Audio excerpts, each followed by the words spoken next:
Hello, lovely friend. I am Dr Mary Barson. And I'm Dr Lucy Burns. We are doctors and weight management and metabolic health experts. and this is the Real Health and Weight Loss Podcast.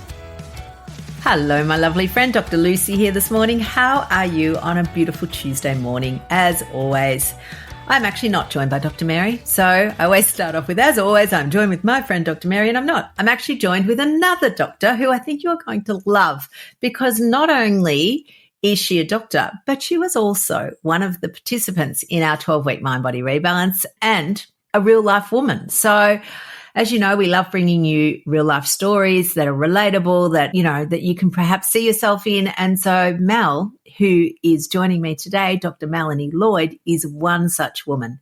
Mel, welcome to the podcast. Oh, thanks, Dr. Lucy. Lovely to be here. I know. Look, I'm always thrilled when people come, particularly people, past participants, people that have been in our sphere, come and want to share their story. But I'm extra thrilled about your story because, you know, we often talk about the fact that the 12-week Mind Body Rebalance perhaps should come with a warning, may become a zealot. But it is warning, now may make this your career. And so we've got a lot to talk about. Absolutely. Great. So I thought we'd start, like we start with lots of people of, where were you at? Like, tell us a bit about what led you to perhaps joining one of our things. It was back about a year ago, actually, and I was about a year post a cancer diagnosis, and I was, I won't swear, annoyed because I was on hormone blockers and I was gaining weight at a rate of knots. Plus I loved chocolate, and I was complaining about said weight gain, and I was trying to get on board the health at every size and body positivity bandwagon, and I was all for it, and I never wanted to do another CSIRO Weight Watchers. Light and easy. Yeah, and, the yo-yo, and I was talking to a friend, actually, another fellow doctor, and she said, you should go and listen to this podcast. And I'm like, okay, fine, I'll go listen to the podcast, but I'm not paying for anything because I refuse to pay for anything. I'm sick of this. And anyway, here we are. A bit of podcast, a bit of 4 weeks, a bit of 12 weeks, and now momentum. And as you say, probably coming on board to give you a hand, Dr. Lucy. But I started with just listening to the podcast, and I'm like, this is just really sensible information. And something, I think I'd gone to my oncologist at the time as well, and she said, you need to go low carb. And I'd done I'll just eat a little bit less rice and a little bit less pasta. It wasn't working. So that was where it started, and here we are. Yeah, absolutely. And I mean, you've just given a beautiful example of how it's not about calories. And, I'm sure that after your cancer diagnosis, you didn't suddenly just change your entire eating to be, a chocolate popcorn eating machine. You probably just ate exactly as you were, but all of a sudden, eating as you were suddenly resulted in, a 10-kilo weight gain or whatever it might have been at the time. And this is the, I think, incredible thing. Like, I was talking to somebody about this the other day. So in my pregnancies, I gained 30 kilos. And that 30 kilos wasn't like the day I was pregnant it started. The day I was pregnant, nothing started because I was sick as well. So nothing happened for the first sort of 13 or 14 weeks. And I'm thinking, this is easy. My lovely obstetrician's going on, make sure you don't gain too much weight. And I'm going, got this in the bag. And, I was doing exercise and everything. And then all of a sudden, in the last sort of 5 months, 30 kilos just moseyed on. And I didn't start becoming an eating machine. I was eating the same. And yeah, it wasn't low carb, but it was what I'd always eaten. And this is why that concept that there's hormones. So there might be female hormones. There might be metabolic hormones. There might be thyroid hormones. But it's hormones that are driving our fat storage. And, you've just given a beautiful example of that. Oh, it was eye-opening. Like, it was eating the same things, exercising probably more, and gaining weight. You're like, hang on. Yes. It's like, how much more can I move? So you found yourself feeling a bit frumpy, and the things that the normal things that we try, more exercise, it wasn't working. Listen to the podcast. Did the 4 weeks. Tell me why did you move from the 4 weeks to the 12 weeks? What was the impetus there? Like, what was your brain saying? The 4 weeks felt like a game changer. It was easy. I think just starting with the lists and going, well, because I've got kids and a husband who was not super enthused about really low carb, a little bit low carb. And a lot of things had meal plans, and I have to love, my husband would say, oh my God, are you doing one of those programs where I have to buy lamb backstrap? And you're like, it's kind of this trigger. So basically it was working. That was the impetus. It's going, well, this is working and it's easy. So I want to keep going, and I want to do a bit more of a deep dive and do more of the extensive program that you lovely ladies offer in the 12 weeks. And when you signed up, was the 12-week what you expected, or, how did you find it? It was more than I expected, I think. It was a lot more, and I still continue working on the mindset.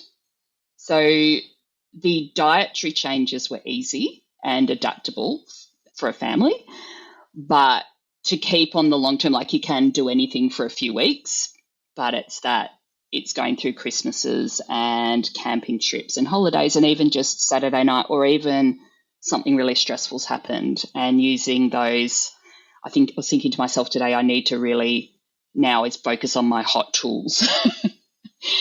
So that's kind of my focus now, because I do all of the mindfulness and exercise and that. So the 12-week gave me, a lot more information about mindset, but also about intermittent fasting, and which I tried before doing low carb and thought that was the worst thing in the world. But after low carb was like, oh, this is quite doable. Yeah, yes. And I think a lot of people kind of bugger up intermittent fasting. They, we have a thing called the fast and the furious. So they fast too much, they become furious. And it's like, oh, it's not good. So there is definitely slow and steady in the fasting lane, makes for successful processes. So it's interesting, isn't it? Because this was the thing that I used to, I thought as a doctor, I knew stuff. I don't know what I learned, but it wasn't what I actually now know. You feel like the further along you go, Dr. Lucy, the more you feel like you don't know, the longer you're in medicine. Yeah. Yeah, well, and look, it is interesting. I think when I went through medical school, insulin resistance was new. There wasn't a lot of it around. It was, I did my medical training in the 80s. The 80s was, the start of the obesity epidemic. We called it Syndrome X, which is sort of whatever anything's ever called when you don't quite know what's going on. And, it was like, wow, here's this other person in hospital now with, the magical Syndrome X, which now is, we now know to be called metabolic syndrome. Insulin resistance is the driver, and it is prevalent everywhere. So in your clinic, Mel, would you see a lot of, Syndrome X? A lot. Yeah. So in the past, what sort of advice would you have given to people?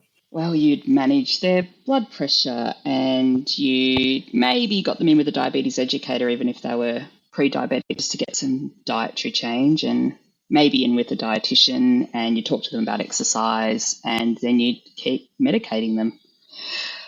And as you know, Lucy, it's time as well. And that was my approach. And so you sort of try and throw everything at them, but then you just kind of then focus on upping the blood pressure meds or starting the oral hypoglycemics, amongst talking in your 15 to 30-minute consult about lifestyle as much as you could. Yeah. And I think that's probably why it's interesting in general practice. Again, 30 minutes is a generous time slot. Most of them run on 10 to 15 minutes, and especially, if it's a bulk billing clinic, in order to be able to survive, you do need high input, high throughput. So the concept of lifestyle medicine, or teaching somebody lifestyle medicine, I think a lot of doctors think it doesn't work, because they go, oh, well, you just need to go and do some more exercise, and that's their lifestyle medicine. They don't actually understand how to teach somebody how to do it, or how to necessarily, and when I say motivate people, it's not that you need to motivate them, but you need to give them a reason to be able to motivate themselves, or some tools to be able to motivate themselves. And, we didn't learn any of that. Probably if you ask most doctors, they would sort of go, yeah, lifestyle. but it's lip service. Yeah. Yeah. Change your lifestyle. Here's a handout. Yeah. Lose weight, here's a handout, which will be the Australian Dietary Guidelines. So it's interesting, isn't it? Because I think when I was first had my, philosophy challenged, and it was interesting. It was right back. I read David Gillespie's book on sweet poison, and he'd made some sort of line about, exercise doesn't help weight loss. And I just thought, what would you know? You're a lawyer. You're a lawyer. Yeah, you know nothing. Don't be ridiculous, as I'm signing up for another aerobics class. Yeah. And it's so interesting because now I realize that, exercise is, yes, good for so many things. And strength training is certainly helpful for metabolic health and ultimately maintaining and helping with weight management. But I used to think I just needed to run further. I needed to burn more calories. And I think sometimes that works at short periods, because that was, I did the whole Weight Watchers thing after my second child and was running and lost 10 kilos after pregnancy. And I'm like, great, that's all I need to do. Yeah. And then what happened? Yeah, then you gain it again and you try it again. You go, ooh, it's not working so well. What am I doing wrong? But I'm now a few years older. And so I think it's super interesting because we now know, again, it's really around that hormones and all of the hormones, they all interact. So, we're talking, as I said, metabolic hormones. So that's for anybody who's new or just listening, that'll be our insulin levels. We've got cortisol involved in metabolic health processes. We've got glucagon. We've got the GLP-1s, which are the little incretin hormones, which, now there's medications around those. A whole host of metabolic hormones, leptin. And then we've got our female hormones. So estrogen, progesterone, testosterone, and then thyroid hormones as well in there. And I guess the adrenal pathway is part of it as well with cortisol. So many hormones, got, hormone receptors everywhere. And so if we can manage lifestyle properly, not just a piece of paper, here you go, to influence those hormonal pathways in the best way possible, then that ultimately makes things a whole lot easier.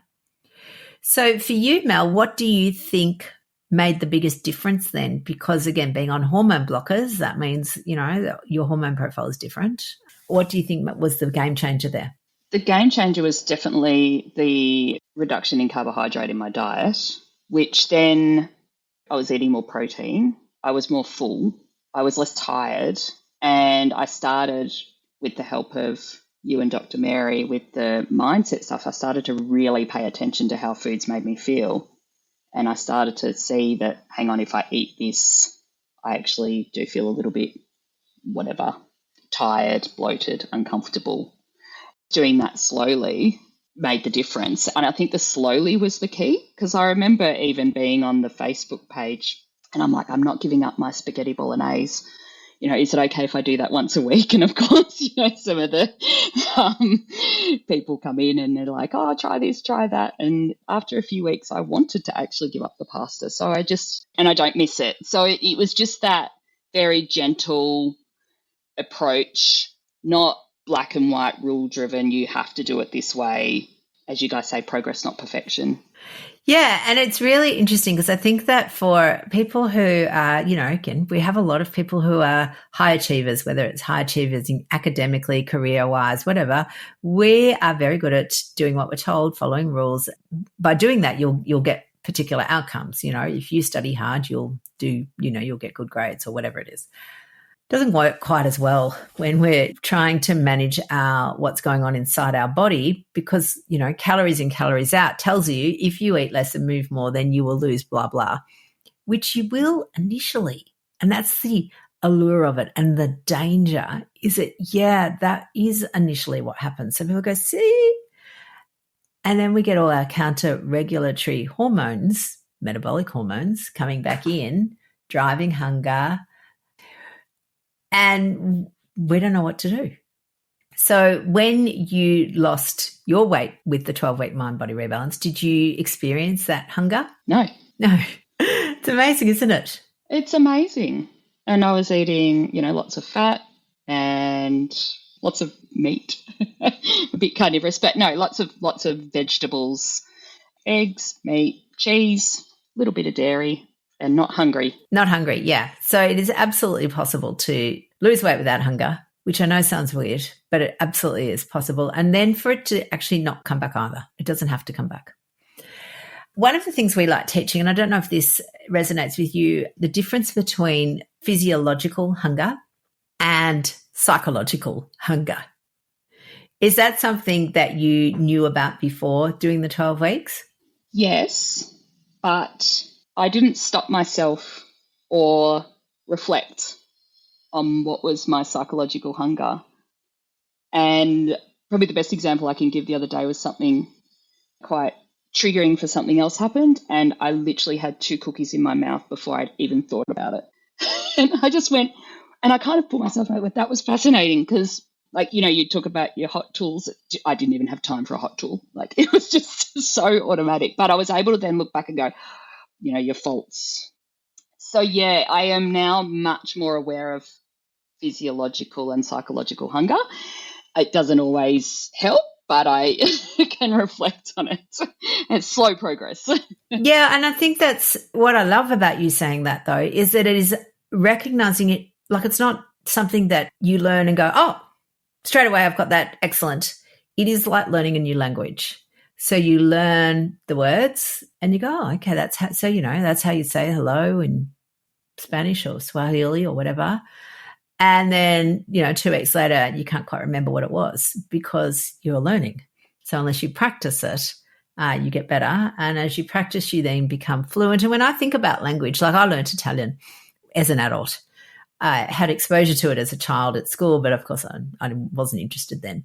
Went back, did it as an adult. And at the start, you know, I'm having to kind of rehearse every sentence in my brain before I speak, and then, you know, practice it, sort of pseudo practice it in my head before. And then by that time the conversation's moved on and I'm still sort of, you know, wanting to ask for a glass of water or something. And then over time I got better at it becoming more automatic, at it becoming more natural, at it not feeling stilted like I was practicing. And I think this is exactly what happens. So, you know, for our listeners who are wondering what Mel's talking about with hot tools and cold tools, this is a concept that, in fact, Dr. Mary developed, where cold tools are the things that you might do to just to maintain your basic levels of stress. So general stress management tools. So again, that might be some meditation. It might be, you know, for some people, a regular journaling habit or a gratitude practice, or, you know, a general sort of relaxation process. And then the hot tools are things that you can do when in the moment. And again, recognizing that sometimes that's possible and sometimes it's not. And it's not possible not because you're hopeless or you can't do it. It's just practice. And so what we love teaching is this idea that there is an action and then there's a reaction. And what we want to do is try and lengthen the gap between those two things so that you can make a decision, potentially make a decision that you're happy with, that the decision is, you know, rather than fueled directly on just emotion, that there is potentially some ability in there to moderate it, or as we like to say, for the amygdala, the toddler brain, to kind of calm down and the parent or the rational brain to come in and make a sensible choice. Now, that takes time, like parenting. You know, you don't have a baby and suddenly you're an expert parent at all. How many years have I been a parent? A long time. And, you know, you're always learning, and it's exactly the same. Nobody ever thinks they're a perfect parent, but what we want to do is just always be able to reflect on it. Agreed. So you now, Mel, are in love with the whole a low carbitarian, recognizing its health benefits and that food is medicine. How has that changed your practice? My clinical practice? Yes. Like, a lot of people are coming in for semaglutide, and I think you have to be careful. The semaglutide ones are easy to have that conversation because they're already in that headspace, but I've got to sort of stop myself from being a bit evangelist with anybody that walks through the door. So I'm learning how to read my patients, and then I'm gently introducing low carb to those who I think might need a gentle introduction. And if someone's coming in ready to go, then I'm trying to promote that first and in the time slot of general practice, I try and give them essentially the food lists and just, talk them through that, because it is actually really simple. And actually, I did have a patient the other day who I think I'd given her that advice a couple of weeks ago, and I spoke to her yesterday and she was absolutely gobsmacked. And she's like, it's easy. And she's lost 3 kilos and she's feeling better. Yeah. It's really satisfying, actually. So, yeah, absolutely. And I think you're right. I mean, I love that. You do have to meet people where they're at, because at the end of the day, if we go in all guns blazing and we don't find out what the patient wants or what they're thinking, then you risk completely ostracizing them perhaps feeling that you didn't hear what they wanted, and you potentially miss the whole opportunity for them to ever consider it, because they just associate it with, oh God, I went in with, my sore knee and the doctor just wanted to put me on a diet. And it's like, So I do love that you've got this really great concept of meeting the patient where they're at. So with patients where we need to meet them where we're at. So this is part of, as you know, for our lovely listeners, if you've been following along at home, we have started a telehealth clinic. And part of the reason for this is recognizing that there were people out there who may have either done our programs or perhaps not done our program, either way, wanting more individualized care. So wanting more help with either their weight management or understanding their cholesterol or working out where they think they're going wrong. And I'm using air quotes. Again, you won't see it if you're listening. Maybe they're not achieving what they're wanting to achieve. So they're wanting some more individualized care, which is where we've come up with the telehealth clinic. And as a metabolic health clinic, that's exactly what we answer, particularly as part of a low carb approach. And I'm very excited because Mel is joining the clinic as not just, so she was the student, in real life medicine student, and now she's becoming the teacher. And I love it because we talk a lot about this idea of having an identity shift is really important, so that it becomes part of your identity, this not just low carb, but actually prioritizing your health, everything, the sleep, the stress management, all of that becomes part of your identity of who you are. And that's you, Mel. You're now a low carbitarian. You're a low carb doctor. There you go. I mean, it's great, isn't it? It's great. I know. And I think that's it. We want more low carb doctors, because patients are looking, they're wanting, they're doing low carb. There's a few little things they're not quite sure. They'll go to their, standard doctor who perhaps doesn't know and goes, oh, you've lost 20 kilos, but your cholesterol's high. Oh no, you better stop that diet. And the patient then gets confused. They feel unsupported. They don't know what to do. They don't want to disappoint the doctor. Of course not. So I think the more low carb doctors we have, the better. And I'm excited that you've joined the throng. I'm excited too. Yeah. I think it's so, magical as a doctor to go from this, again, just not that we just dole out scripts, but that feels like that was the only tool you had, was to write a script. And now we've got more. And if you like to do more, you have to refer to your allied health colleagues, which is, it definitely has a place, but not everyone has that access. And you then also, I do have some patients coming back frustrated that they wanted some guidance from their allied health colleagues and they weren't getting it there either. So, yeah, being able to have the time to work through with a patient right through from beginning to end is really good. Yeah. Our telehealth, one of its other reasons it came about was because I was so, and still am, so cross with this, just, like it's just basically a conveyor belt. You fill in a form, you have a minuscule consultation, not even proper one, and then there's a script at the end of it. And yeah, I know that there are people who that's all they want. They don't want to talk about anything else, but there is a whole heap of people who are being really cheated out of a good consultation. And certainly weight loss medications have a place. They absolutely do. If you'd asked me 5 years ago, I would have said they don't. But I think part of that was that the old ones were rubbish. These ones at least are effective, but there's stuff that needs to be talked about around them. They're not a benign drug. They're not the magic pill. No, which is a good book, by the way, if anyone hasn't read that book. Yes. Johann Hari, The Magic Pill, does a really good, pretty balanced book on the pros and cons of semaglutide or Ozempic. And so, yeah, like everything, they have their place, but it doesn't replace lifestyle. So for people, sometimes what happens is that by taking the medication, that enables them because, maybe they've got a bit more confidence, they've maybe lost a little bit of weight, they have got, joint pains a bit less, they can start doing the things they need to do. But you can't just take pills. Somebody said to me the other day, pills are skills, not pills. Like it. And yeah, I like that a lot. I would also be thinking, and again, for some people, pills are important. They're not, again, we don't want people to be ashamed of needing medications. It's not a failure. So it's probably more pills and skills. Yeah. Yeah.